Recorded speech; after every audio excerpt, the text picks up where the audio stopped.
Я приветствую вас, дорогие друзья, уважаемые гости и подписчики моего канала. Всем большое спасибо за то, что следите за новыми выпусками и нашими традиционными встречами в прямом эфире вместе с известным украинским политтехнологом Андреем Золотаревым. Андрей Владимирович, приветствую вас.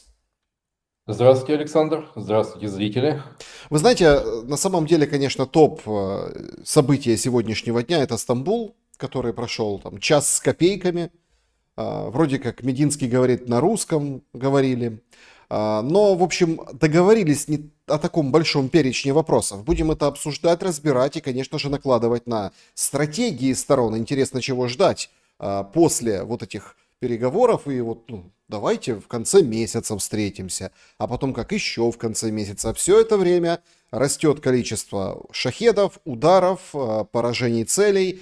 Ситуация в армии шаткая, и, конечно же, да, какие-то спецоперации, диверсии, граничащие там с какими-то там даже террористическими элементами, просматриваются не на поле боя, а в тылу или как в тылах. Да. Вот это все будем сегодня обсуждать. К чему мы идем и к чему подходим. Два слова о формате беседы. QR-код, который видите возле меня, это возможность ворваться на экран со своим текстом, предложением, пожеланием, чем хотите, вопросом, конечно.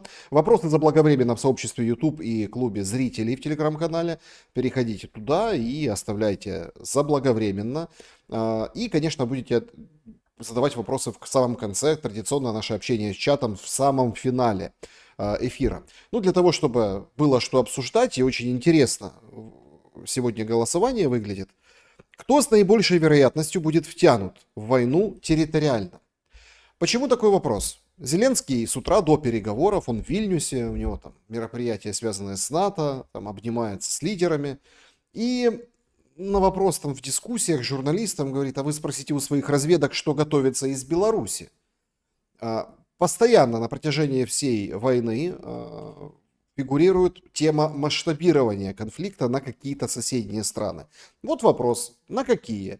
Молдова, Приднестровье, Беларусь, страны Балтии или дураков нет, никто не втянется? Голосуйте, пожалуйста, интересно мнение ваше, уважаемые зрители. Ну и давайте с того начнем, как бы вы проголосовали. Ну, скорее всего, все-таки последний. Дураков нет. Знаете, но как историк по своему первому образованию могу сказать, что, знаете, как накануне Первой мировой войны никто не хотел, но она была неизбежна. Поэтому риск того, что может произойти какой-то сценарий, связанный с втягиванием еще третьих стран, ну, слабое звено, безусловно, Приднестровье. Ну, отсутствие сколь-нибудь серьезных вооруженных сил, довольно протяженная граница и, собственно, довольно, учитывая то, что кто победил в Румынии на выборах, зона риска. Зона риска — Сувалский коридор, который связывает Литву с Польшей, безусловно. И да, но странно, конечно, слышать от президента, когда он так за несколько месяцев вперед загадывает. Такая бы прозорливость бы в конце 21-го, в начале 22-го года, ну, я думаю, много чего плохого удалось бы избежать. Вот, если бы были сделаны практические выводы из той информации, которая скапливалась накануне вторжения. Вот. Ну, поживем, увидим, как говорится. Но явно пример Украины для европейцев является довольно-таки устрашающим. И действительно дурных нема, как кажут у нас. Ну да, это только украинцев нашли вот, да, для такого масштаба, такой силы, такой продолжительности войны. Ну, как вот территорию, как страну, как...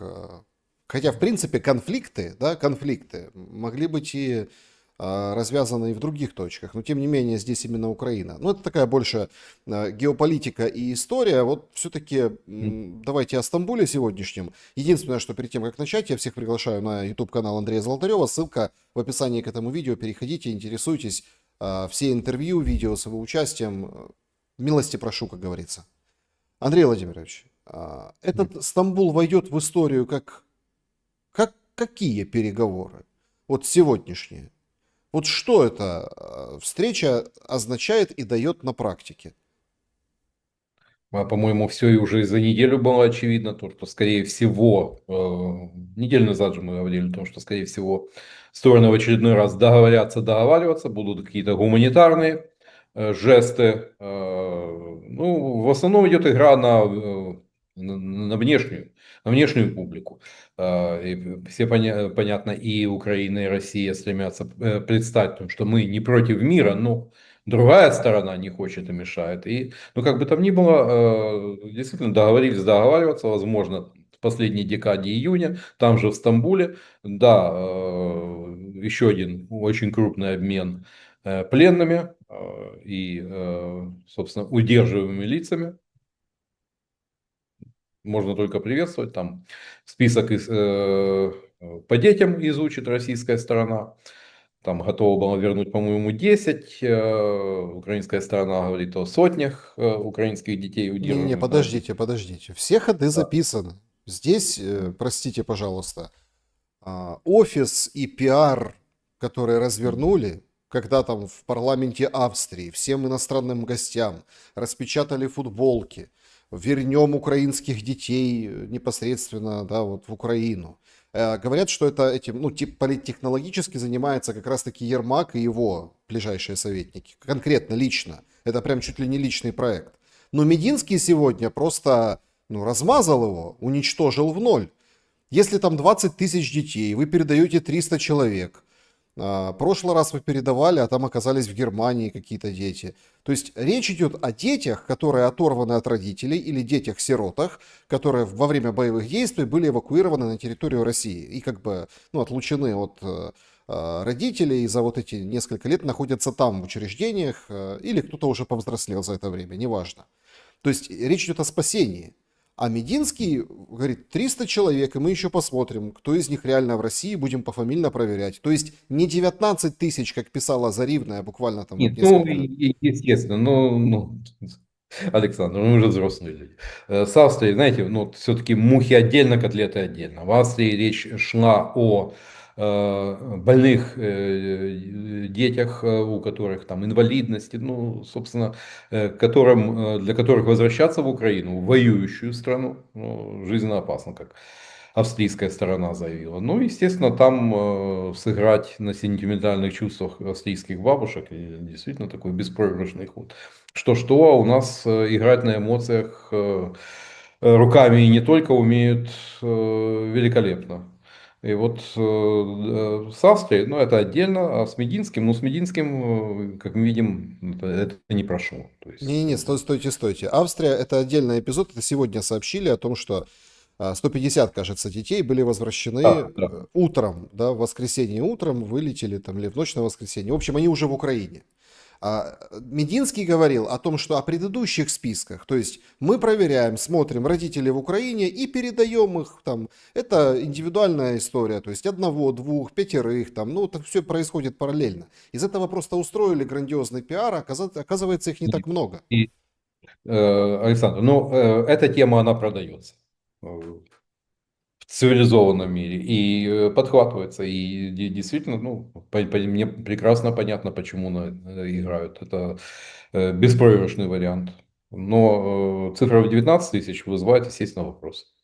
Так, а куда вернули детей из Австрии, инвалидов? Но, судя по всему, не в семьи. То есть эти дети, судя по всему, в специализированных интернатах находились. И да, австрийцы возражали, но, видимо, украинская сторона настояла на том, чтобы они их вернули. Будет ли им лучше в Украине? Ну, в наших условиях, в условиях в тех, в которых содержатся эти дети в интернатах, ну, у меня большие сомнения. Все-таки как-никак, ну, Австрия достаточно такая безопасная, комфортабельная и благополучная страна. Возможно, и там, возможно, там было лучше. Но их, судя по всему, никто не спрашивал. Ну, если мы этот казус о детях, да, можем списать где-то на пиар-составляющую, какую-то еще историю, то, простите, пожалуйста, сегодня прям серьезная нестыковка, такого не было на первом Стамбуле. Выходит Умеров и говорил о том, что мы договорились 6 тысяч трупов обменять на 6 тысяч трупов. Выходит Мединский и говорит, что в порядке как бы жеста доброй воли 6 замороженных погибших солдат ВСУ мы на следующей неделе передаем украинской стороне. И тут сразу, ну и, конечно, да, он анонсировал, что тоже очень такая нетипичная история для этой войны, что на определенных зонах активных боевых действий на 2-3 дня договорились создавать какие-то зоны, чтобы не стрелять, чтобы условно могли подойти группы и забрать тела с поля боя. На самом деле это, конечно, ну, это правильно, да, так ведется Ну, война. Но с другой Александр, я стороны, это скажу, серьезный прорыв. в Отечественную войну иногда, ну, как говорится, и поднимали белый флаг и шли похоронные команды с немецкой, со стороны Красной Армии. И, ну, было такое дело. Давали возможность собрать погибших. Ну, учитывая то, что сейчас лето, жара, ну, нетрудно себе представить. Ну, почему это надо делать? Ну, тут вполне закономерно. Я думаю, тут как раз, возможно, найдут какой-то консенсус. Возможно, на уровне оперативных командиров, но тут с этим трудно спорить. Необходимостью это делать. Другое дело то, что 30-дневное перемирие, ну, я изначально считал, что шансы очень малы. И да, собственно, этого и не случилось. Тем более, что российская сторона постоянно подчеркивала то, что только при условии там, прекращения мобилизации, прекращения поставок оружия, только тогда будем рассматривать. Но рассматривать даже не значит еще согласиться. Поэтому, судя по всему, те, кто рассчитывал, наивно рассчитывал о том, что второй Стамбул принесет 30-дневное перемирие, вот эти надежды не оправдались. Они не могли оправдаться. Но вот, да, меня там упрекают в пессимистическом взгляде на происходящее, но, увы, я реалистически смотрю на те вещи, которые происходят. И да, так, пока предпосылок к тому, что война остановится, вот многие, и вчера вот видишь, там в пресс-релизе не упомянули то, что там убрали то, что опоры моста были взорваны. Вот, ну, знаете, не было вчера заявления Медведева, и многие в этом увидели какой-то добрый знак, что, возможно, ну, это означает то, что российская сторона просто взяла паузу, а то, что будет сегодня ночью или завтра ночью, но это, к сожалению, обязательно будет. То есть, ибо ну, предстать в слабой позиции, потому что получили, похлебал и утерлись. Но это, увы, так не получится. Так а что с погибшими? Слушайте, тут возникает два вопроса. Есть ли у нас 6 тысяч тел, чтобы передать и обменять, или Умеров просто, ну не точно передал нам суть договоренности, а все-таки речь идет об одностороннем возврате. И 6 тысяч тел – это 6 тысяч семей, которые должны получить по вот эти 15 миллионов, правда ведь? По идее, да. Но очень часто тела возвращаются неидентифицированными. Это очень не быстрая процедура. Так что поэтому не будет такого, что вот вернули тело, если, дай бог, если там есть какие-то документы, и все равно это не быстро.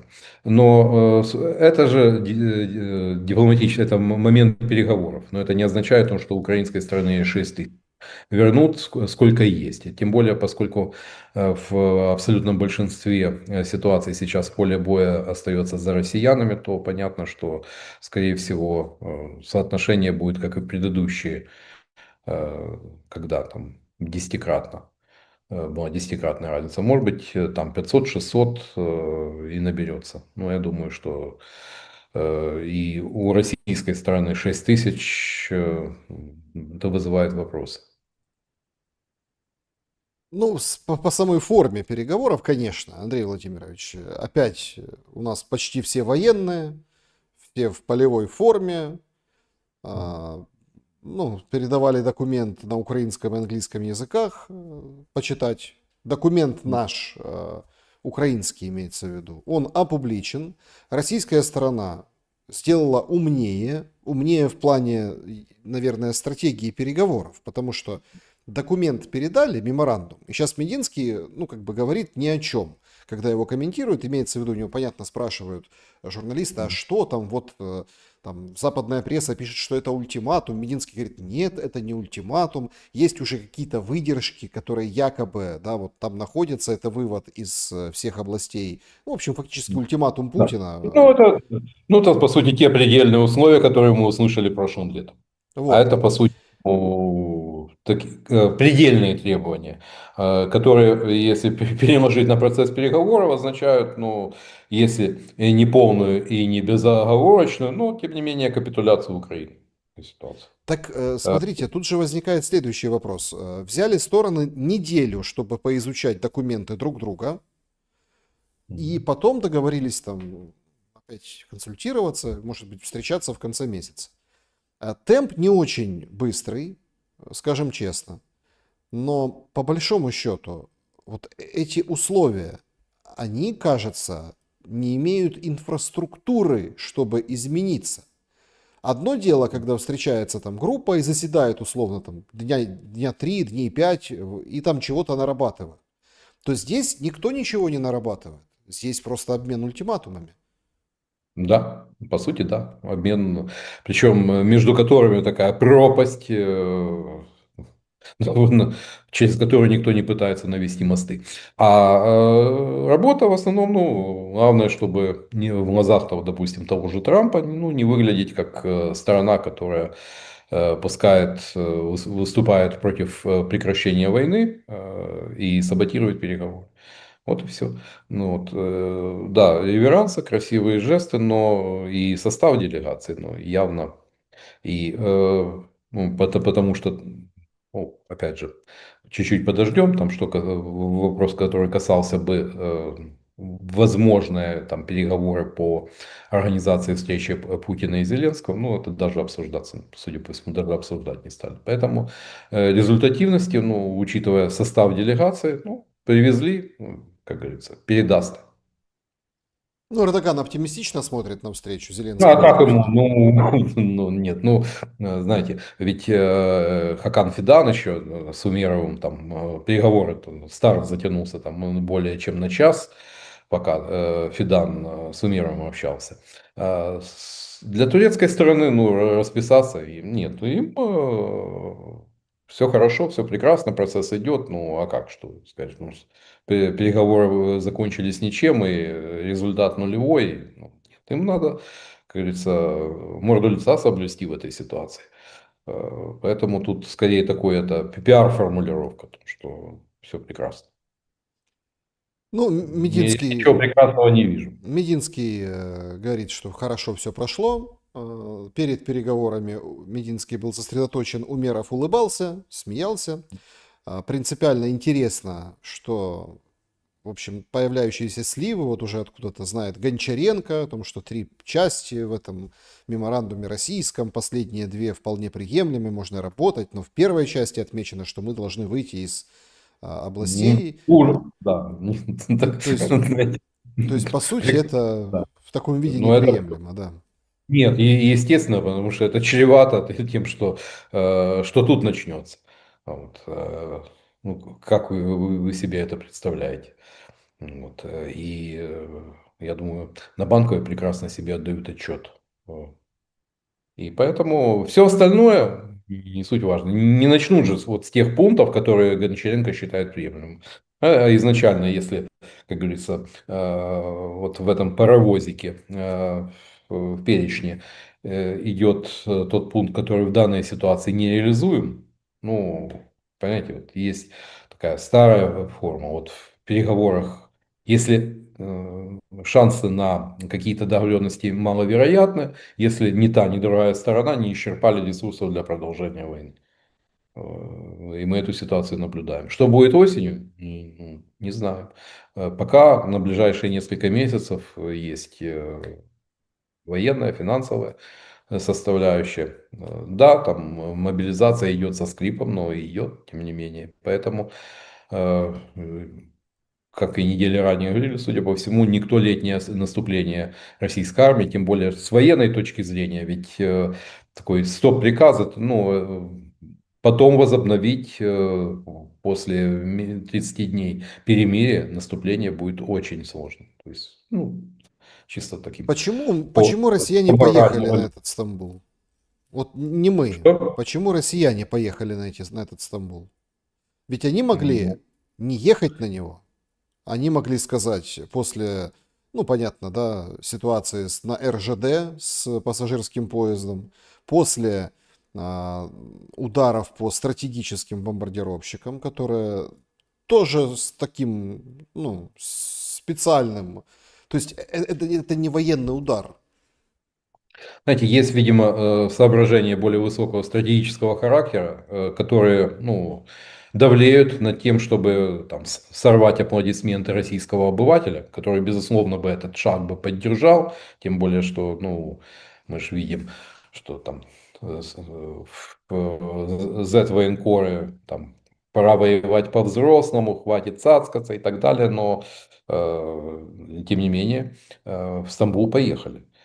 Тем не менее, не было каких-то жестких заявлений. Ну, вот вчерашний день прошел, не было. Но, очевидно, есть какие-то соображения, ну, о том, что все-таки тот диалог, который выстроился с Трампом, ну, очевидно, для Кремля в этой ситуации куда важнее, чем какие-то пиар-дивиденды. А то, что какой-то ответ последует, ну, в этом я не сомневаюсь. Что это будет, там орешник или там попытаются выключить свет, там ударят по подстанциям, тем более, ну, может быть, с точки зрения ударов, ну, ведь если мы возьмем, допустим, те же Ту-22 и очень неприятная, практически несбиваемая Х-22 еще советских лохматых времен, ну, я думаю, запасы там подошли к концу. То есть, крылатые ракеты, вот это Х-101, ну, их более-менее, как говорится, процент сбития этих ракет довольно... А вот с баллистикой все сложнее. Баллистики у россиян хватает. И, судя по всему, это может полететь вот ближайшие. Плюс шахеды, количество которых позволяет наносить массированные удары. Судя по всему, это будет в таком формате. Но, я думаю, массированно. Увы, но да, надо смотреть правде в глаза. Действительно, нужно смотреть правде в глаза, и давайте тоже попытаемся посмотреть. Сейчас много гуляет версий. Ваши впечатления об этой операции, которая... Ну, давайте, ну вот мы же можем проанализировать вот объективно, да, попытаться. Ведь расчет был на то, что ну, россияне сорвут переговоры после этой спецоперации. Ну, наверняка. То есть Да. стратегически. То есть или сорвут, или поедут, но будет какой-то там, не знаю, резкий эмоциональный ответ сразу же, то есть быстрый ответ. Потому что там, когда рассказывают, там, что нужно 72 часа, 24, кто-то говорит 5 суток. Нет, там, как бы, смотрите, есть такие системы и силы, и средства у Российской Федерации, которые заряжены всегда. И там просто кнопку нажать. Да, это начнет сразу, как бы, ну, не знаю, там, ядерная война может начаться, ведь доктрину нарушили. То есть задача была на максимально жесткий ответ со стороны России, но это не Тут выполнили. вопрос спорный, являются ли те же, это же носители Ту-95 там есть. Это надо посмотреть СНВ-3, вот, и есть договор, с которым, по которому много вопросов, который там забуксовал. А вот что касается последствий, ну, прежде всего, это великолепная информационно-психологическая операция. То есть эффект, естественно, разрывной. Как и внутри России, так и внешне. Ну, это не осталось незамеченным, это облетело мировые. Ну, будем говорить, как оно есть. С точки зрения баланса сил, стратегического баланса сил в этой войне, ну, ровным счетом это не... Может быть, снизит интенсивность, но не исключит, там, допустим, полеты вот этих же стратегов Ту-95. Ну и если говорить так, как оно есть, ну ведь это самолеты довольно такие старенькие. Ведь Ту-95, его злой язык говорят, что не без участия немецких инженеров разрабатывали, ну, такой, пойди сейчас проверь. Но его поставили на Крыло в начале 50-х годов. То есть еще задолго до нашего рождения. Да, модернизировали, ну, равно как и Б-52, только Б-52, конечно, модернизировали куда серьезнее и глубже, но техника это устает, и понятно, что ее ресурс не предельный. Равно как и Ту-22, которые многие есть Ту-22, а есть Ту-22М3. Вот летают, бьют по Украине Ту-22М3, это как натовская, наверное, backfire. Это, да, серьезная машина, но она занимает промежуточное положение между тактической и стратегической авиацией. И тоже, ну, чуть помоложе, конечно, все-таки, но тоже довольно уже уработанная техника. Поэтому какое-то количество останется. Да, болезненное, там, и, по-моему, досталось двум Ту-160, да, это больно. Да, А-50 выведены из строя, э, с которыми у российских ВВС, военно-космических сил все плохо сейчас. Да, но самое главное все-таки это информационно-психологический эффект. Ну, вот можно там, у нас же, правда, тоже опять сорвались в эйфорию, которую там спорят, это Перл-Харбор или Цусима, но сравнивают сравнимое, как говорится. Знаете, ну, Перл-Харбор надо всегда помнить, чем это обернулось для Японии, и, ну, тоже во многом Перл-Харбор нужен Рузвельту, чтобы преодолеть изоляционизм и по сути, мало кто говорит о том, что в течение полугода ну, Соединенные Штаты делали все, чтобы Япония сорвалась с цепи. Нефтяное эмбарго. У Японии нефти осталось на несколько месяцев. Для Японии с ее ограниченными ресурсами это, ну, держало за горло. И произошло то, что произошло. Но, опять же, исход войны. Ну, Ямамото был великий стратег.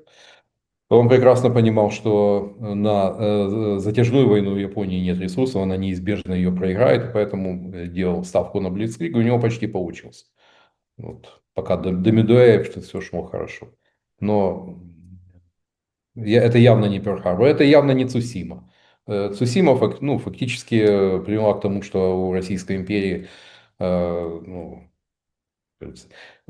флота не стало как такового, но российские военно-космические силы по-прежнему остаются. Да, вот если там заявить те цифры, которые звучали изначально, 41 машина выведена из строя, но потом эти цифры скукожились до скромных там 10-13, ну, еще точно неизвестно, но где-то так. Но да, минус 41 стратег, да, это выглядит, конечно, совсем не камильфо. Это означает то, что в плане стратегических ракетоносителей российские ВКС уже сравниваются с ВВС Народно-освободительной армии Китая. Ну, как-то, да, это не, уже не солидно. Вот. Но Ну, смотрите, это понятное дело, что здесь, много фейков еще было. А вот по Североморску ударили, а там, оказывается, не били. Фотографии, опять подлоги. же, у нас же не критически. Ну, все Североморские подводные лодки не базируются. Есть, я все-таки там служил, знаю. Гаджиево, Гремиха, ну, Полярный.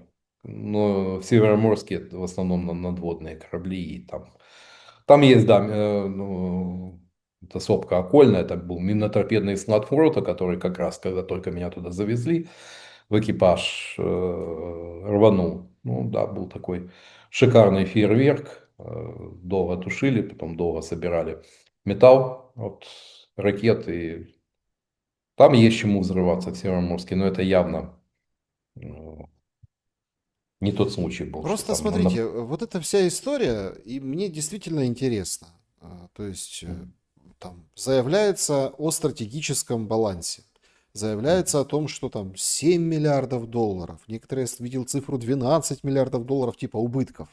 Нанесли вот ну, эти копеечные дроны с вот этой интереснейшей спецоперацией. Ну, в чем интерес? В том, что вот долго готовились, нашли уже этого хозяина фур, который уехал. Оказывается, на Майдане бывал, да и жена у него писательница и ведьма. В общем, наши все.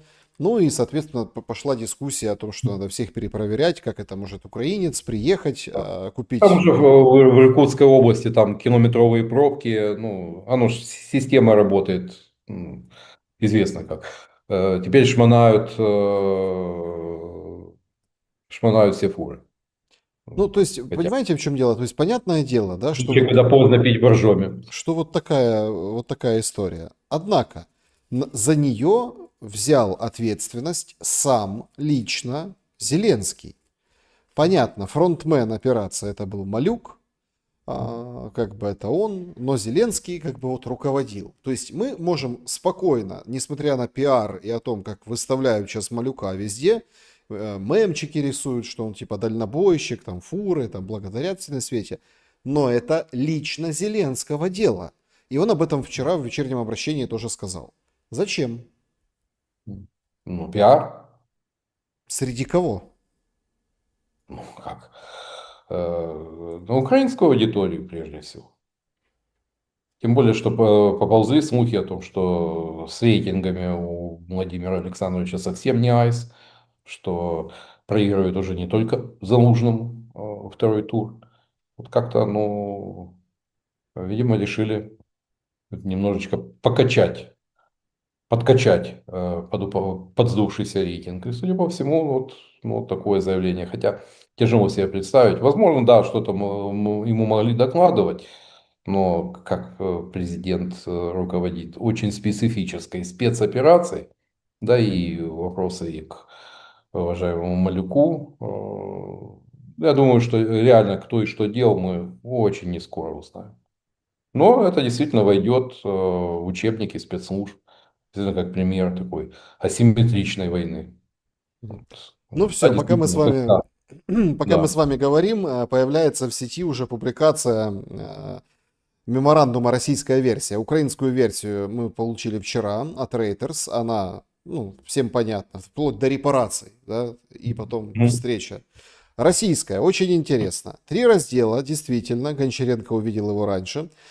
Первый раздел, основные параметры. Значит, признание вхождения в состав Крыма, ЛДНР, Запорожской и Херсонской областей, полный вывод с их территории подразделений ВСУ. Это прям первый пункт. Мгм. Второй. Нейтралитет Украины, отказ от вступления в военные блоки, запрет на любую военную деятельность третьих государств на территории Украины и размещение иностранных баз и формирований. Следующий пункт. Прекращение действия и отказ от заключения в будущем международных договоров и соглашений, несовместимых с положением пункта 2. Ну, понятно, подстраховка пункта 2, чтобы никаких военных чужих не было, нейтралитет. Подтверждение статуса Украины как государства, не обладающего ядерным или другим оружием, ОМП, да, с управлением прямого запрета на его прием, транзит, перемещение. Короче, никакого ядерного статуса.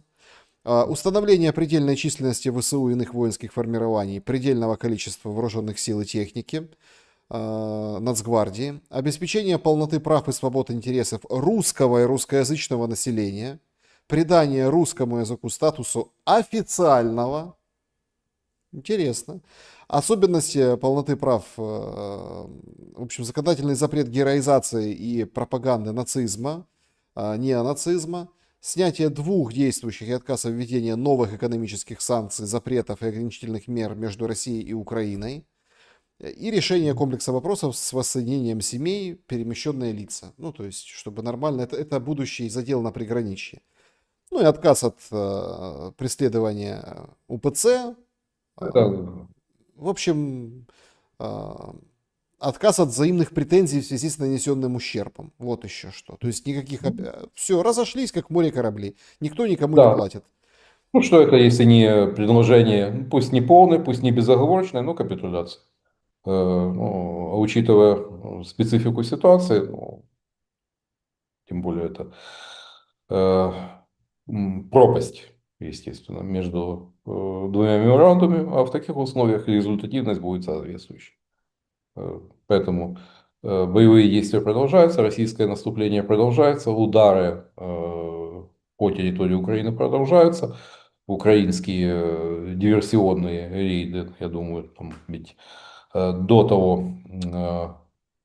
на территории там, Брянской, Белгородской области, там же постоянно там происходят какие-то стычки с диверсионными группами украинских сил ССО, то есть, ну, все продолжится.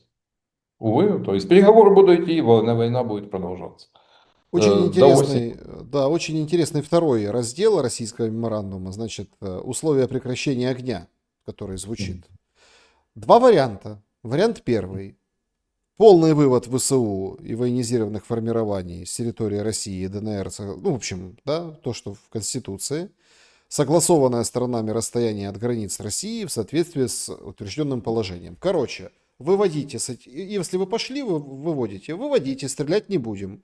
И вот туда Мгм. заходите на расстояние и прекращение огня у нас. Будем дальше договариваться.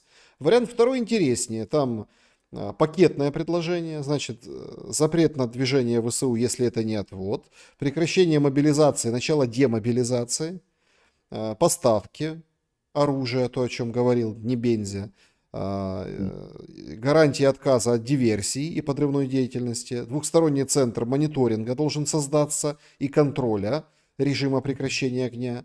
Внимание, двухсторонний, не США и Второй. партнеры, а двухсторонний. Центр создаем и контролируем. Взаимная амнистия политзаключенных и освобождение удерживаемых гражданских лиц, что тоже Мгм. интересно.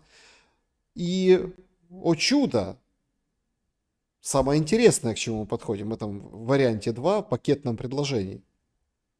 Отмена военного положения, объявление даты проведения выборов президента и Верховной Рады, которые должны состояться не позднее 100 дней после отмены военного положения.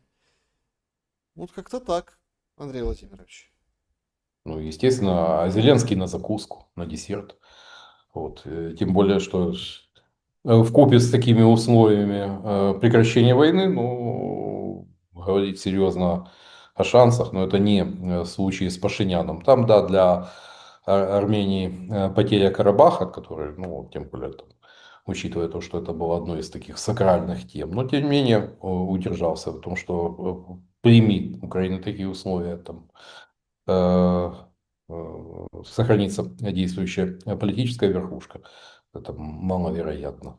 Вот, поэтому, естественно, никто, ну, как говорится, условия, ни та, ни другая сторона не подпишутся под этими условиями. То есть, тем более, что для Украины это, по сути, признание ограниченного суверенитета.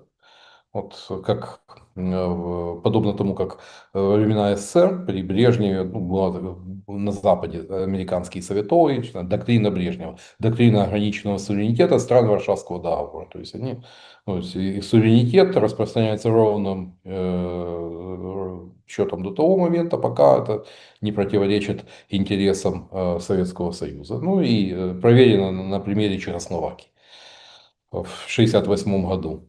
Вот. Это даже не финляндизация.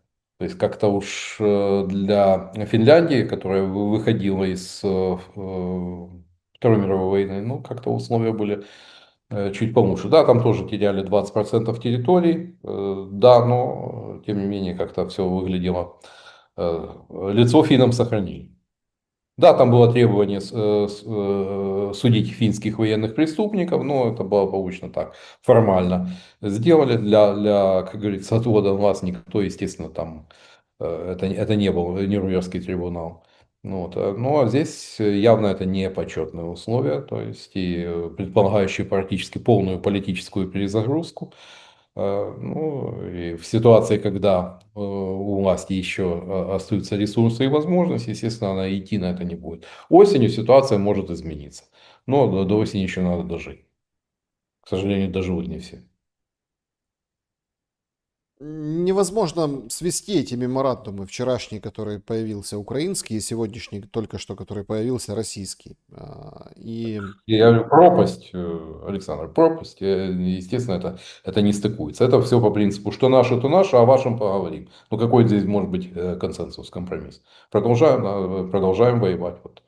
то есть Вот. понимаете, Вот в и всё. чем Но, дело? но процесс, переговоры будут идти. Вот. Но что читается из российского меморандума? Ну, о том, что такой корректный и вежливый отказ стран. Ведь, судя по всему, там Кемок, вот, судя по его, они как раз прокачивали по заморозку по линии соприкосновения. Ну, судя по всему, как говорится, корректно поставили на игнор Дональда Фредовича.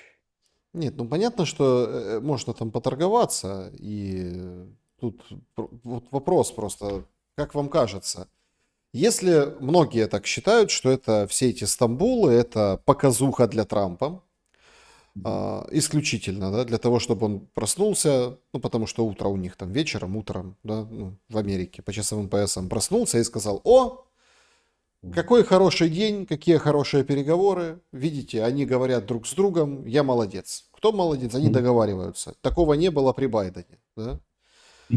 А, Это понятно, Мы но же не раз говорили, что, ну, по-моему, психотип Трампа в Кремле прекрасно изучили. И прекрасно знают, что у Трампа 7 пятниц на неделю, как говорится, и у него позиция может в течение недели радикально меняться. просто смотрите, здесь есть в этом пакетном предложении о прекращении огня, Мгм. важно. То есть два варианта. Первый, я так понимаю, принимают условия украинцы и отходят ну, в общем, отходят и дальше говорят, договариваются политически о дальнейшем, да.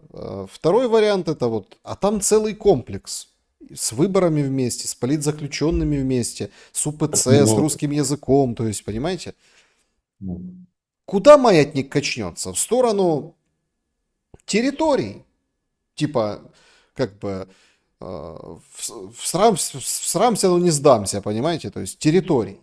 Или в сторону идеологии, где, как это, московская церковь, этот проклятый русский язык. Вот как вам кажется вот сейчас? Просто смотрите, следующий же Стамбул, надо же о чем-то говорить тоже будет.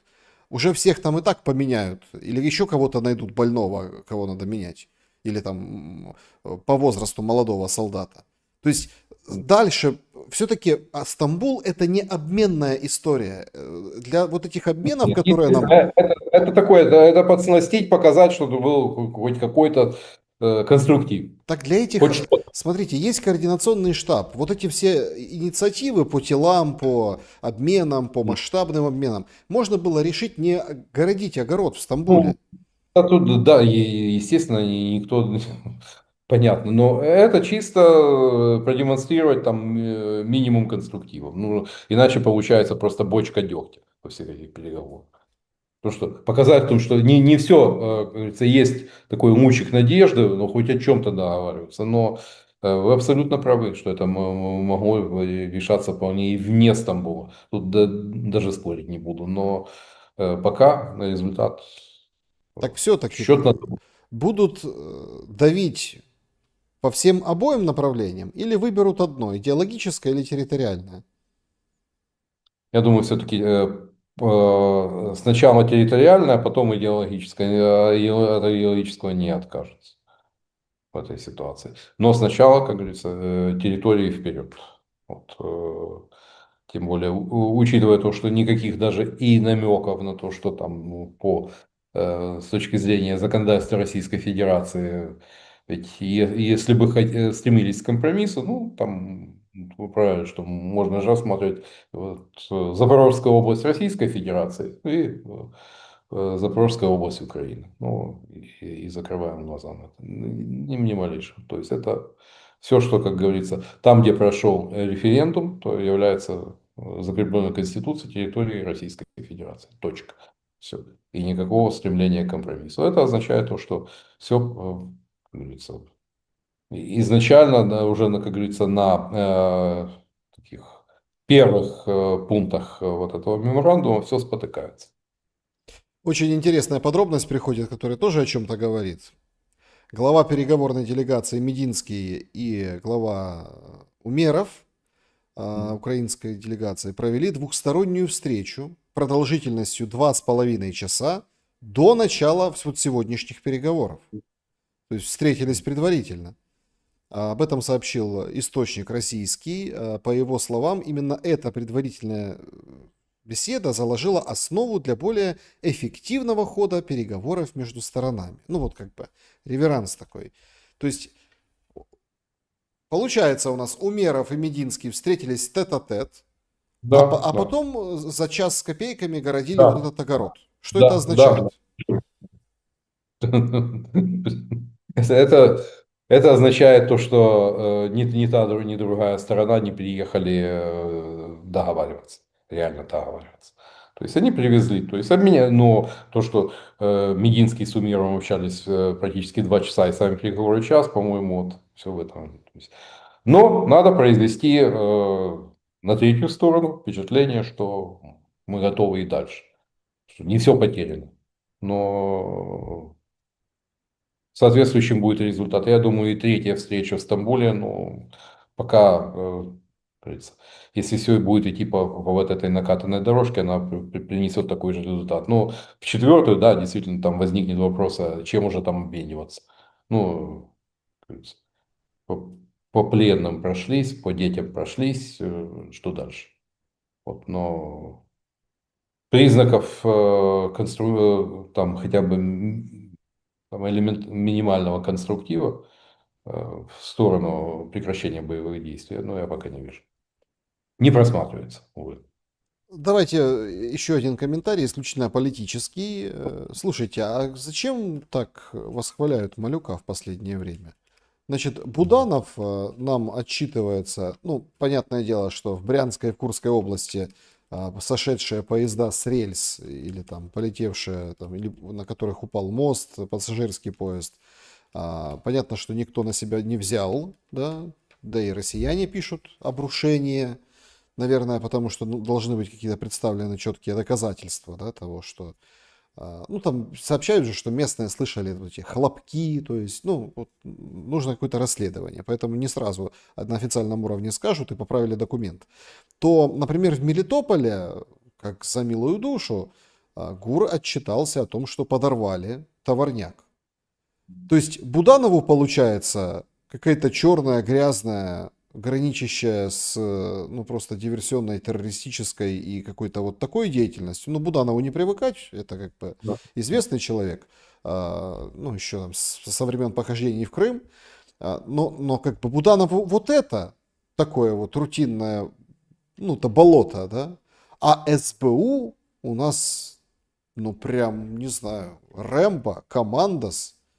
Почему так выставляют Малюка? И потом с ним встречается президент, фотографируется, обнимается, улыбаются. Зачем это в политическом смысле делается? Ну, во-первых, укрепление аппаратных позиций. Ну, внутривидовую борьбу никто не отменял. И ну, в последнее время ходили слухи, что могут быть перестановки, что Малюка могут переместить. Ну, очевидно, это подчеркивает то, что, судя по всему, тебе в ореоле такой успешной спецоперации, тем более, что таких хороших новостей давно никто не приносил, в том числе даже и вот, ну, такая масштабная спецоперация, которая там под знаменем СБУ, ну, естественно, укрепляет его позиции. Второе, никто не обратил внимания на, мало кто обратил внимание, все-таки были те, кто заметил, интервью Иващенко, который до этого, ну, как воды в рот набрал, то есть был абсолютно не публичен, глава службы внешней разведки, который переместился в нее из ГУР, Главного управления разведки. Ну, там всякое рассказывают, о том, что, дескать, профессионалов разогнал и так, ну, это так, оставим, пусть люди, которые там набили руку на исследование деятельности спецслужб, разбираются, но довольно такое, очень слабое интервью, но тем не менее на публике появился. К чему бы? Ну, наверное, это связано с тем, что демонстрация амбиций Буданова, я имею в виду то, что приближенные люди начали проводить какие-то форумы, в которых заподозрили такой вот запуск, подготовку к запуску политического проекта. С волонтерами, с ветеранами. Это, естественно, демонстрация амбиций, она порождает подозрения. Ну и тем более те социсследования, про которые ходят сплетни, там фигурировала фамилия Буданова. То есть, соответственно, ну, это, наверное, демонстрация того, что незаменимых нет. Ну и тем более, если до этого такие спецоперации, там, рейды сил ССО, это было, ну, как говорится, парафия Буданова, вот, все же прекрасно помнят, то теперь, ну, у него появился конкурент на этом поле, который сразу там сходу, как говорится, с ноги перебивает и в медийном плане деятельность подчиненных Буданова. Вот как-то так это выглядит. Знаете, иногда вот внутривидовая борьба, она проявляется вот и в таких вещах. Если мы попробуем м, понять следующие шаги, то есть ответ будет, я так понимаю, с оттяжечкой, но какой-то будет. Да, да. Асимметричный или неасимметричный, не знаю, там ядерный, не ядерный, орешник, не орешник, Ну, непонятно. я думаю, до ядерки не дойдет определенно. А вот то, что удар может быть очень массированным и, ну, скажем так, с тем, чтобы шокировать, произвести эффект последствиями, это определенно. Ну так каково шокировать? Опять-таки людей. Да, к Ну, они сожалению, сидят ну, в бункере, уже есть вот, да. разборы новые, свежие. Там, ну, опять-таки, конечно, это все ИПСО, нельзя такое смотреть, что там вот это вот кабинет президента, и там, где он смотрит в телефон, да, записывает вечернее, то что это как бы зеленка, а на самом деле это в бункере. Ну, там просто сфотографирована стена, которая известна. Ну, то есть, там, М, потому что это опять-таки, это там по бликам вычисляют, по пикселям, то есть тут нет ничего такого, да, то есть, понятное дело, он вроде как в кабинете, но на самом деле не совсем в кабинете. А, И они же, ну, то есть это опять все полетит на голову украинцам. Да, да. Там, как бы там ни было, но за 3 года войны никто, ну, за исключением вот этой трагической гибели министра внутренних дел в авиакатастрофе, ну, там вряд ли это была диверсия, скорее всего, это летная ошибка. Вот все, никто из топов не пострадал. И знаете, и по Конча-Заспе ракеты не летели. Вот в ту же Мархалевку, правда, некоторые уважаемые философы говорят о том, что Россия по гражданским не бьет, но в Мархалевку прилетела, и там явно не ракета от С-300 зенитная, то есть как часто говорят, что это ваши зенитные ракеты. Там прилетела баллистика, и улицы нет. Ну, там гендиректор или продюсер Пятого канала, его дом там подчистую. Улицы нет. Вот. Но в Конча-Заспу не летит. Поэтому, да, в очередной раз, к сожалению, это трагедия. Нас ждут такие трагедии. Но страдать будут гражданские, в первую очередь. Так а на что расчет? На то, что ВСУ развалится? Ну да, ну, я уже говорил об этом, потому что ну, ставка делается на то, что в какой-то момент,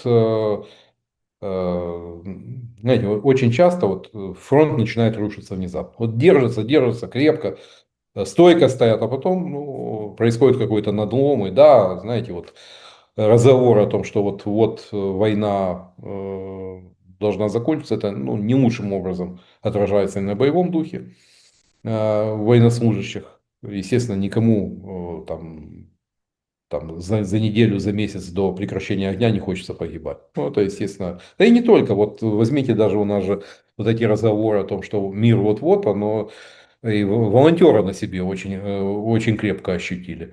Тем более, что ну, сейчас, как в случае с этими, с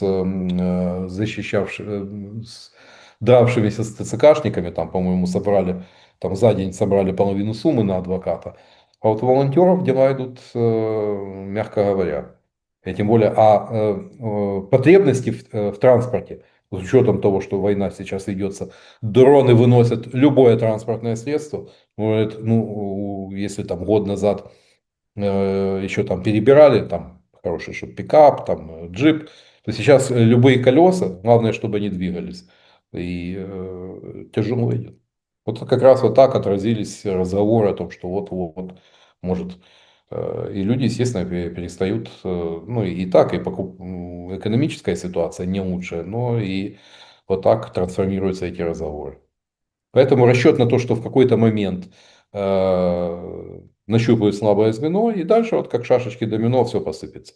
Ну а там, как говорится, можно будет двигаться уже там не по 250 квадратных километров в неделю, а там по 250 квадратных километров в день. Вот, расчет на это, потому что в какой-то момент закончатся резервы, истощатся ресурсы, и у ВСУ все посыпется. Поэтому на это Уже, делают ставку. смотрите, уже сыпется. И я это делаю вывод не голословно, не потому, что там хочется покритиковать ВСУ, да, или командование, а четко опираясь на публичное заявление в сообщении о своей отставке руководителя сухопутных сил Тропатова. А вы же помните, Он, как его назначали? э, он написал заявление. Но заявление еще должно пройти Сырского, да, заявление, ну, и потом президент уже в конце концов будет принимать решение. А он может не принять. Но это ну, ему абсолютно правильно, возможно, либо он сам, но ход правильный. Он взял на себя ответственность за эту гибель 12 военнослужащих в Черкасском. Это ну, Новомосковский переименовали в Самар, вот недалеко от него, там, ну, говорится, давно еще с советских времен, когда там танковая армия стояла, вот, там учебные лагеря, и туда прилетело. И, судя по всему, по недавно ну, по расположению там, где находятся учебные центры с недавно мобилизованными, да, и он взял на себя ответственность в этой ситуации. Ну, я считаю, поступил правильно. Но другое дело то, что вот эти, то, что по поводу совковых, ну, опять вот это противопоставление пошло тут же вслед за заявлением пошла, как говорится, вторичная волна. То есть всевозможных комментаторов, экспертов, у которых, как говорится, задница в безопасности, то есть за шиворот не капает, какая-то копеечка капает, то есть, ну, пошло опять вот это противопоставление в этой ситуации. Поэтому, но тут не заявление дело, а дело в том, что пока вот у нас хлопали в ладоши и прыгали от радости, вот, как насыпали агрессору, опять там Константиновка в Сумской области, еще одно село потеряно. В Донецкой области еще пару сел потеряли. То есть вот такие ну, территориальные потери, тем более темп, ну, судя по тому, вот за неделю такая территория, сопоставимая с площадью Львова. То есть темп российского наступления вырос. И это заметно. Даже без карт Deep State, там по той площади, которую теряем, вырос кратно. Просто понимаете, это все, конечно, Мгм. здорово, но Мгм. я согласен с вами, это вполне может быть обыграно красиво и сказать, что вот смотрите, у нас новое поколение генералов, тем более, что Тропаты любимый генерал, его назначали как-то успешного, он там чего-то поздерживал достаточно долго на Покровском направлении, именно в том направлении туда его отправили. И вроде как говорили, что вот смотрите, как там есть какие-то даже минимальные какие-то контратаки были. Ну, сейчас продвижение идет, все равно идет. Там, это дуэль как это, Дропатый Мордвичев, да, то есть Да. по очкам за Мордвичевым в каком плане? В том плане, что пока они там вот это вот сражались, там рядышком Константиновка туда в сторону, ну, в другую, западнее, там уже пошли Заря, то есть мы видим населенные пункты, которые теряются. Плюс стратегически, конечно, Сумская область возникают такие очень серьезные опасения, продвижение идет, о Ну, нем там недавно. под Юнаковкой, Юнаковка 20, ну, если не ошибаюсь, 20 километров от Сум. Давно там не был. Еще с начала нулевых, но, насколько я не знаю, это очень близко. Это, по сути, дистанция артиллерийского огня. Вот если захватят Юнаковку, это тревожный сигнал, это, ну, это прямая угроза Сумам. Просто на что расчет, вот непонятно. Расчет вот на вот, вот это продавливание, ну, некоторые там, это не каток, вот, как говорится, раньше там про российскую императорскую армию в 14 году, что это паровой каток, там, по-моему, это у Пикуля такое. Тут не каток, тут выгрызание, но оно планомерное, последовательное, и на это хватает пока ресурсов. А вопрос, хватит ли у нас ресурсов, то есть личного состава, боеприпасов, техники, тем более, что Э, Курская операция плавно переросла теперь в Сумскую. И еще один такой вопрос, да, и будем подводить итоги голосования, идти на вопросы зрителей. А что вообще происходит с нами, со всеми? Сейчас вот разгоняют воскресный, да, я так понимаю, воскресный, позавчерашний, а, ну, или нет, вчерашний, да, вчерашний Соловьева, да, по всем Мгм. украинским пабликам, о том, что он стоит в студии и призывает расстрелять вот этого срочника, который матерился и говорил, у нас тут амбец у нас тут говорит. И вот это он снимал на телефон, снимал все вокруг, и вот это он расстрелять, понимаете? А, и все, вот, как же так можно? Так погодите, вот это вот вчера, да, сегодня понедельник, вчера воскресенье. Ну, вчера депутат от Порошенко Харьковского облсовета говорит, уклонисты Да. расстрелять. Понимаете? Но если Соловьев это делает, как бы понятно почему, потому что Да, эфир, потому что там же, как это, факты, образ, там вот эти все моменты, да, телевидение. да, А да. это Дунька Ну, делает у себя на странице, еще потом спорит в ветках с комментариями с людьми, которые говорят, о, слушайте, как хорошо, что я туда зашел, поделаю скрины, подам в США на политическое убежище. Ну, потому что, ну, то есть с делом хоть посидел да. в комментариях. Ну, по-моему, ну, Соловьев, по-моему, это шоумен, по-моему, и интересно было бы там те, кто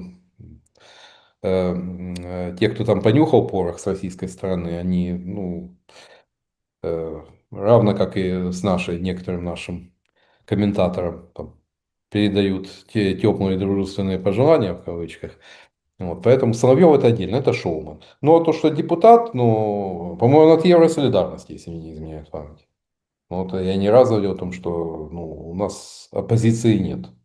То есть они, ну, когда там рассказывают о том, что при Порошенко этого бы не было, так, ну, все то же самое. Армия Муавира, ну, оно плавно из ослабевших рук Петра Алексеевича, оно перекочевало в крепкие, надежные руки, так, Андрей Борисович и Владимир Александрович крепко его держат. А то, что эти вторят, ну, знаете, видимо, очень плохо ведут кастинг, где попадя набирают людей. Ну, очевидно, медвежьего услуга. Учитывая то, что Порошенко сейчас под определенным и информационным прессингом, ну, как говорится, глаз друг другу не выклюют, но минусуют системно. Поэтому это, я думаю, это по этой причине и так, я уже посмотрел, по каким пабликам это было разогнано, естественно, ухватились.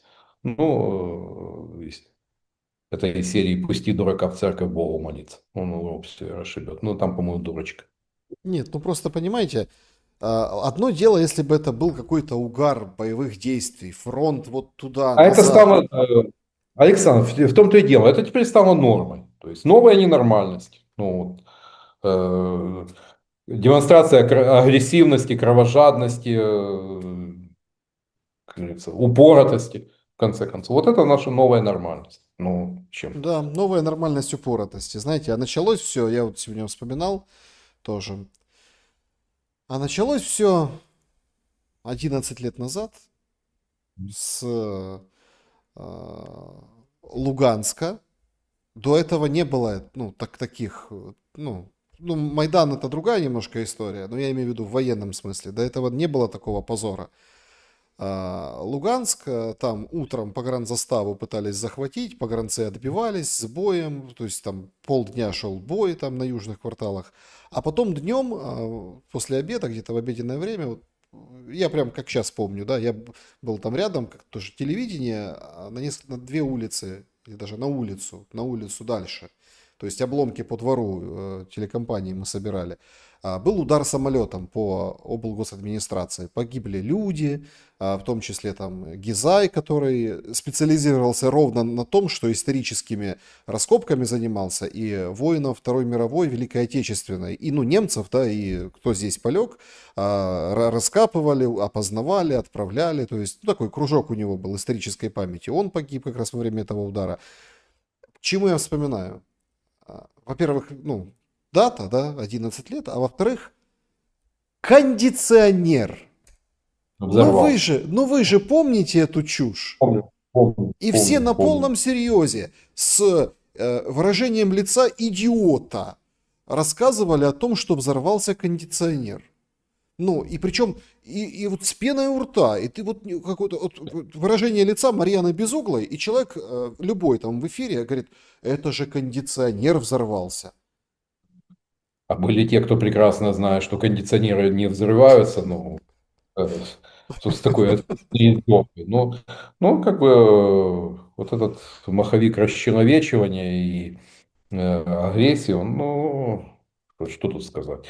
Примерно в те же дни когда состоялась эта договоренность с участием о том, что о проведении выборов, о том, что к концу 2014 года Янукович уходит, проводятся президентские выборы. Ну, так надо идти на компромисс, потому что иначе нас будут играть в самых извращенных формах.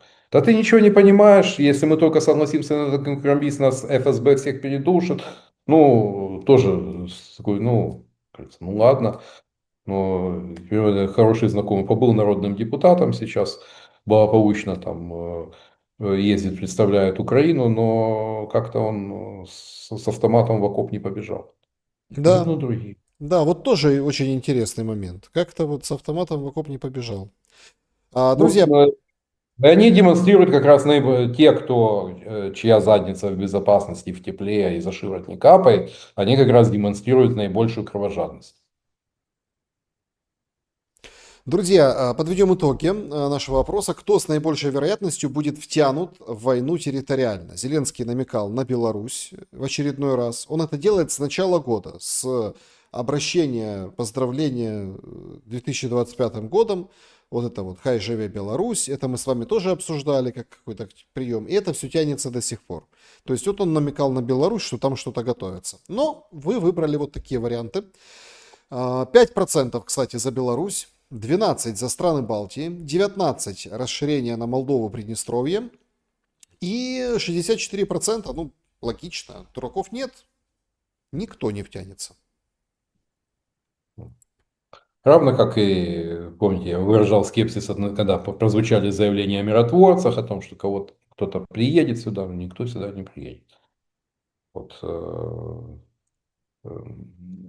и политически опасно, и риск, понятно, слишком долго, и комфортно и безопасно жить. Поэтому дурных действительно нет в этой ситуации. Да, друзья, подпишитесь на канал Андрея Золотарева, ссылка в описании, переходите, интересуйтесь. Всем большое спасибо за то, что там пользуетесь суперчатом, пользуетесь супер спасибо, пользуетесь QR-кодом, который возле меня. Спасибо за поддержку. Спасибо за то, что ставите лайк. Не забудьте, пожалуйста, потому что лайк это очень важно. Ну и проверьте, подписаны вы или нет, а то я заметил, такая вот есть тенденция, люди просто раз и пропадают, а потом, ой, а где? А нет, а вроде ж не отписывался, а все равно отписала. Ну, вот такие чудеса Ютуба, они периодически случаются, поэтому проверьте, подписаны или нет, стоит ли уведомление о новых видео и выпусках. Вопросы. Поехали, Андрей Владимирович. Константин, добрый вечер, господа. Андрей, представим гипотетически, что в этот тяжелый момент для Украины вам предложили должность советника Зеленского с большими полномочиями, то ради спасения Родины вы бы согласились на это? Если да, то какие первоочередные советы дали, чтобы спасти Украину? Вы можете не отвечать на этот вопрос, если посчитаете провокационным, или потому что спасти Украину с нынешним руководством уже невозможно. Ну вот и ответ на вопрос прозвучал. Я бы не подписался уж под такое предложение. Полномочия полномочиями, но система. К сожалению, Владимир Александрович, который собирался эту систему сокрушить, он ее просто возглавил. А система, она по определению, она неэффективна. Да, там внешняя помощь, там какой-то подъем в 22 году, народный подъем, дал возможность 3 года продержаться, но, судя по всему, дальше это очень большой вопрос. Как долго еще сумеем? Виталий, здравствуйте. Александр Андрей Владимирович. Когда повар в свое время подбил во время похода несколько военных самолетов, ему это не простили. На что надеется Зеленский? Заранее спасибо за ответ. Владимир Александрович считает, что он парень фартовый. Вот, те люди, которые работали долгое время, вот, есть у него такая убежденность, что в конце концов ему повезет. Вот, даже то, что абсолютному большинству кажется тупиковой и гибельной для страны ситуации, он считает, что фортуна к нему повернется. Но этим непонятно, какой процент украинцев разделяет такое мнение, что вот случится чудо и все вывезет. Но, тем не менее, информационно нам, как говорится, по-прежнему продавливают такую точку зрения, что то ли там Путин умрет, то ли переворот случится, но то ли российская экономика рухнет, но, знаете, это ожидание чуда, оно контрпродуктивно. Мгм. Добрый день, уважаемый Андрей. Вопрос о выборах. Сейчас ходят вполне противоречивые прогнозы от разных экспертов по этому поводу. Есть ли у вас какие-то новые мысли об этом? Вероятно ли добровольное согласие Зеленского на них или потребуется силовое удаление от западных партнеров? Смотря каких партнеров и у кого есть такие возможности провести силовой прием. Я думаю, что об этом пока речи нет. А вот то, что тема выборов пока не педалируется партнерами, и в том числе, и, судя по, ну, посмотрим еще, кто приедет в качестве посла. Вот, некоторые злые языки судачат, что может и единственная конгрессвумен, представительница Украины, приехать. В девичестве, чья фамилия Кольгейко, Виктория Спарц.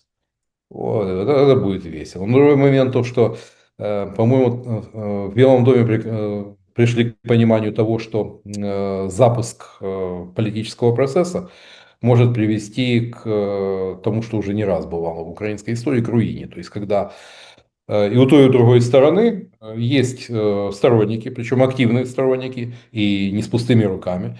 И это все просто может взорвать страну похлеще внешней угрозы. Вот, и тему выборов, по-моему, вот если был такой момент, когда ее активно начинали прокачивать, по-моему, сейчас охладели. Да, к ним готовятся украинские политические силы, то есть перешли в такой режим стендбай, но пока я вижу то, что в 2025 году, судя по всему, выборов уже не будет. Не будет. Понятно. Значит, следующий вопрос. Причем такой очень интересный, я бы хотел сказать. А, Значит, много было разговоров об... Сейчас, секунду. О бухгалтерии Януковича. Да. Много было... Ну, я имею в виду эту книгу, вот этот вброс 16 года с целью потопить Пола Мэнафорта. Ну, тоже была спецоперация. Причем вот этот фейк был засчитан. Знаете, Нет, вопрос, но смотрите, много было вопросов из-за бухгалтерии Януковича. А существуют ли отчеты Коломойского в связке с нынешней властью? И есть ли какая-то связь с убийством Портнова? Вопрос, конечно, риторический, но все же. Вот так вот звучит полностью вопрос. ну, в молодые годы Андрей Владимирович, мой сын тезки, вот, но он активно сотрудничал в плане недружественных поглощений с группой «Приват». Поэтому человек был не чужой. Вот. У Игоря Валерьевича, я знаю, что раньше все ходы, как говорится, записывались, что какая-то бухгалтерия есть. Другое дело то, что явно эта бухгалтерия не находится с ним там в Аскольдовом переулке, хотя тоже там злые языки судачат, что, дескать, он там и не на Аскольдовом, и ну, как бы он там вот на сохранении, чтобы его не выдали в руки американского правосудия. Но, судя по внешнему виду, ну, явно не в лучшем состоянии духа, и там видно, да, то, что действительно лицом спал Игорь Валерьевич. Но, еще раз подчеркиваю, у Коломойского все ходы записаны. Другое дело то, что интересно, что покажут два телефона Портнова, вот с кем он коммуницировал, но, судя по всему, украинскую сторону к расследованию не подпустили, очевидно, там таки что-то есть, что представляет интерес для следствия и ну, является взрывоопасным и компрометирующим для нынешней власти. Поэтому смотрим, наблюдаем, запасаемся попкорном. Иван, добрый день. Насколько больше самолетов сами порезали в 90-е, чем вчера поразили? Может, с учетом их не стоило рапортовать о перемоге? Или они тоже в план перемоги включены? Ну, в основном резали, то это уже там, по-моему, с последних, то, что уже было при Ющенко, практически 20 лет прошло. Ну, за 20 лет, знаете, это, огромная дистанция. Ну, молодежь уже и не помнит этого. Они А да, то, Ющенко что не помнят. Был опрос, видели? Кто это? естественно. А они не знают, Э, кто такой Ющенко. Знаете, когда ну, вот молодые люди делают круглые глаза, когда я говорю, что Украина в 91 году располагала самой крупной группировкой вооруженных сил в Европе, там почти миллион. И да, не самая худшая техника советской армии, поскольку группа советских войск Германии, южная группа войск, но это выводилось в Украину. Боеприпасы, снаряжение, и, естественно, парк самолетов, ну, э, это надо заглядывать, как говорится, в статистику, но десятки вполне на тот момент годных машин были банально порезаны. Тем более, что тут был совместный интерес и, ну, как и в ядерном разоружении Украины со стороны Соединенных Штатов, в России никому какой-то субъект, который начал бы играть на геополитической доске, был не нужен. Ну и плюс сюда добавить еще и специфику украинского капитализма с его подходом национализации убытков и приватизации прибыли. Ну и вот все сложилось. Даже миллионную армию, ну, просто пролюбили за эти годы. И в том числе, но на фоне, когда отсутствуют другие достижения, ну, и учтите вот этот фактор использования беспилотников. Да, то, что, о чем написал Илон Маск, о том, что будущее за беспилотной, пилотируемой нет авиации. Это вот такой тренд. Здесь украинская СБУ выступила таким трендмейкером. И это, да, действительно, военные аналитики будут анализировать и серьезно смотреть на перспективы строительства вооруженных сил, поскольку очень многие вещи, которые были священными коровами в бюджетах оборонных ведомств, ну, теперь будет пересматриваться. Да, значит, продолжаем. Вот такой еще вопрос. Даже два. Они вот по атаке дронов. Первый. Опричник там пользователь. Первый. Странная атака дронов по медведям породила у меня смутное сомнение. А что если лебеди гнездятся там, где дроны не летают? Странная массовая передислокация стратегов в безопасное место за неделю до атаки, как будто специально подставили старых медведей, то ли списанных, то ли находящихся под списанием, для политических торгов с Трампом. Может, чтобы показать Дони, что Зеленский и главари легко могут его до ядерного цугундера довести? И второй вопрос. Операция началась готовиться 1,5 года, то есть еще при Байдене. И, соответственно, американские кураторы из соответствующих служб или армии должны были знать о ней и доложить после назначения Тулси Габбард или Петру Хексету. Это вопрос национальной ядерной безопасности. Вдруг Россия выйдет из СНВ-3. А они доложить Трампу Келлог за неделю как-то начал отползать от The Office, как будто что-то знал. Как думаете, знал ли Трамп или нет? И если нет, то почему руководит Трамп и какой его статус? То чем руководит Трамп и какой его статус? Ну, то Знаете, есть но по поводу рухляти да. и по поводу Трампа. Гуляет такая версия, но каких-то объективных доказательств, что это было, ну, такое фаер-шоу, ну, слишком дорогие декорации, ну, как по мне. И да, и колоссальный репутационный ущерб.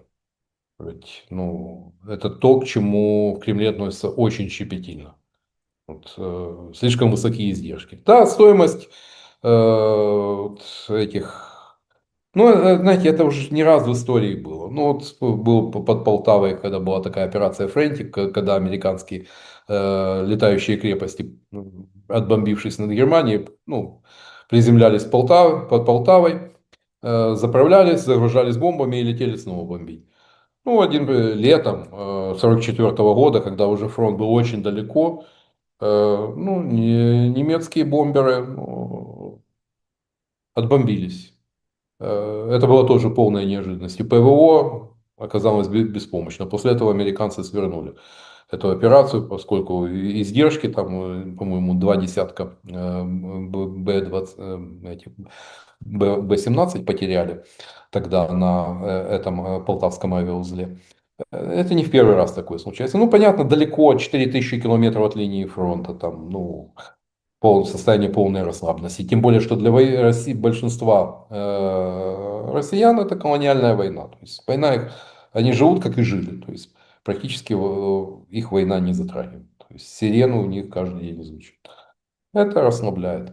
То, что касается, ну, ведь не обязательно, возможно, такая операция готовилась, но, допустим, по каким-то другим, там, допустим, по авиабазам, где Су-34, там, в Воронежской области, откуда они летают. Вполне допускаю, что изменились точки удара. Вот, а такая возможность, возможно, докладывали, но относительно того, что об этом знал Трамп, у меня очень большие сомнения. Маловероятно, скажем А так, Зеленский как хоть есть. знал? Возможно, что Трампа осведомили, но мне кажется, что тут немножко не так, Андрей поскольку, Владимирович, а Зеленский хоть знал? ну, не знаю, свечку не держал. Ну, просто понимаете, тут тоже как бы уровень операции ну, такой достаточно. Уровень операции предполагает вообще сведение к минимуму тех, кто осведомлен. А значит, ну, знаете, как говорил старик Мюллер, 17 дней весны, что знает двое, то знает свинья. Да, Вот, мне и, кажется, что если бы Зеленский да. знал, или там у него в кабинете Если бы да. офис знал, ну, я бы многого бы не дал, что не произошла бы какая-то утечка. Ну, это уже как бы догадки, это уровень догадок, понятное дело. Имеем факт, да, имеем Да. разные интерпретации, но вот что дальше будет? Тут вот в чате трансляции пишут, что очень долго молчит Путин, к чему это? Ну, не к добру. Не к добру.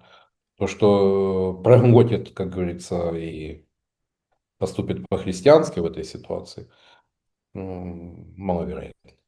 То есть какой-то ответ будет. Ну, предыдущий, как вот с Крымским мостом, помните, в 2020, осенью 2022 года, после чего начались такие системные удары по энергетике и, как говорится, такие большие и маленькие блэкауты мы ощутили на собственной шкуре. Пользователь Uncle Bob пишет: Саша, вам из Золотареву привет из Херсона. Спасибо большое, спасибо, что находите возможность смотреть прямые эфиры. И, ну, судя по всему, там и так город достаточно плохо пригоден к жизни. Давайте так я выражусь. Ну, чтобы... Да, когда одно дело, когда там где-то э, на северо-западе Иркутской области там из фуры вылетают дроны, это экзотика, это шоу. А другое дело, когда ну, по гражданским, по городу бьют эти FPV-дроны. То есть, там, к сожалению, жизнь вот в такой практически в прифронтовой зоне, она это такой тотальный экстрим. Ну и вот это постоянно там ругня с военными, там женщины ругаются с военными, а что вы тут стоите, дроноводы, отъедьте там от моей хаты или с моего двора, там, например, да? И ну, просто давайте не будем выступать в качестве таких, дарить российским пропагандистам фактуру. Там очень много таких вещей, которые не радуют, мягко говоря. Не кажется ли Золотареву, Сергей спрашивает, что личная сделка Зеленского и его с бывшей британской, его СО с бывшей британской империей, мечтающей восстановить свой статус за счет комплексов руководства Украины, ставит обычных людей в заложники? Но я уже говорю, что принцип национализация убытков, приватизация прибыли. То есть какие-то, ну, естественно, у нас из власти не уходит с пустыми руками. Ну, а тем более теперь в эпоху криптовалют, тем более не надо тащить чемоданы с деньгами там на, как говорится, последний улетающий борт. Питання, як гость думає, чи виклик вилікує українців коврове бомбардування Києва? Коврове бомбардування Києва нікого не вилікує, і як би там не було, ну дивіться, приклад Другої світової війни, коли американці вщент тотально вибомблювали е, Німеччину, тим не менш, підтримка Адольфа Гітлера була на найвищому рівні. Да. Вже наприкінці війни, коли було зрозуміло, куди все йде, це навпаки, це буде підсилювати якраз протилежну позицію. Значит, Андрей, Людмила спрашивает, мир вообще возможен? Мир возможен. И, и возможно, он не столь далек, но на тактическом, краткосрочной перспективе, вот пока месяц-два, я предпосылок не вижу. Может, к осени что-то изменится. Вот, но причем эти изменения могут быть абсолютно трагическими, не радующими абсолютно нас, но это станет такой предпосылкой для мира. Возможно, этот мир большинству украинцев, для большинства украинцев будет выглядеть похабным, но вот так очень часто бывает в истории. То есть, ну, бывают и столетние войны, но даже и после столетних войн в конце концов наступает мир. Ну, тут смеются, что, наверное, такие же, как и сейчас вопросы. 73% поддержали бы Гитлера, как у нас сейчас поддерживают Зеленского, и все готовы воевать, и все на войну. Ну да. Но опять же, мы не знаем, ну, какая может быть социология в условиях военного положения. В условиях, когда можно не туда и не тому написать, ну вы же видели, кто у нас на обмен поехал. Там. Да. Те, кто вот, за неправильный пост можно влететь. Ну, а тем более, когда такие обращаются с такими провокационными вопросами. Ну, там. Поэтому ну, я думаю, большинство экспертов абсолютно согласны с тем, что коэффициент лжи – это неизвестная величина, и репрезентативность любых социологических вопросов под огромным знаком сомнения. О, Господи. Значит, Ермак выходит, говорит, что после публикации российского меморандума с условиями прекращения огня, в общем, россияне делают все, чтобы не прекращать огонь и продолжать войну. Очень важны новые санкции сейчас. Рациональность – это не о России. Ну, понятно, призыв к новым санкциям после того, как опубликован меморандум российский. Зеленский выходит и говорит, что в результате массированных российских атак у нас может быть дефицит газа. По его словам, ликвидация дефицита газа может стоить еще миллиард евро. Ну и Москва считает, что встреча глав Украины и России может состояться в конце июня или начале июля, об этом тоже говорит Зеленский, со ссылкой на Умерова. Также он раскритиковал предложение россиян установить прекращение огня на 2-3 дня, чтобы стороны могли забрать тела погибших военных. Зеленский это прокомментировал так. Идиоты. Ну, это... Даже не знаю, как это комментировать. Я тоже, если честно, не знаю. Это вот приходит ну, за время нашего эфира, это полчаса назад, да, вот эта информация. Ну, очевидно, все-таки сцена 95-го квартала, она пахнет другими вещами. Ну, дорогие парфюмы, цветы, ну, знаете, запах разлагающегося человеческого тела. Запах кокоса, да.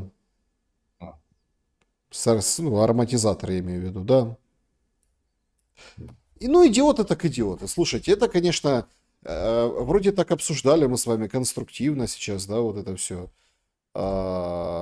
Ну, все понятно. У Трампа очень такая ситуация. Присесть там наблюдать в сторонке процесс. Ну, понятно, ему либо тебя вталкивают в повестку Байдена, ага, ну, санкции, деньги, пакеты помощи, но это означает ему расписаться в том, что Байден был прав. Ну, особенно там с прицелом на предстоящие выборы в Конгресс в 2026 году. Ну, замечательная для него перспектива. Либо же нарваться на Почему Байден левиу. почему Трамп молчит? Вот Трамп вообще говорит, что Байдена казнили в 2020 году. нет, ну, нет, Трамп убежден в том, что 90-80% информации, помните, он говорил о том, что все фейки, тотальные фейки. Ну, вот он решил, видимо, по стопам профессора Соловья. Что Путин там лежит в холодильнике, ну, Байдена казнили, а вместо него там выступал его аватар там, или двойник, ну, что закомментировать. Мы живем в эпоху постправды. И да, вот с этими долго пытался понять, это искусственный интеллект нарисовал картинку, или это все-таки аутентичная там видеозапись там с этой авиабазы. Ну, я небольшой специалист в АСИНТ, но технологиях. Ну, такие там выяснилось, что гуляет и то, что нарисованное искусственным интеллектом, и аутентичная картинка по интернету. Это рука об руку, фейк с реал и виртуал. Да, да уж. Андрей Владимирович, ну посмотрим, к чему все идет. Спасибо вам большое за то, что находите время и делитесь своими мыслями в прямом эфире. Взаимно. Друзья, берегите себя. Всем добра и света. Увидимся обязательно. До скорого.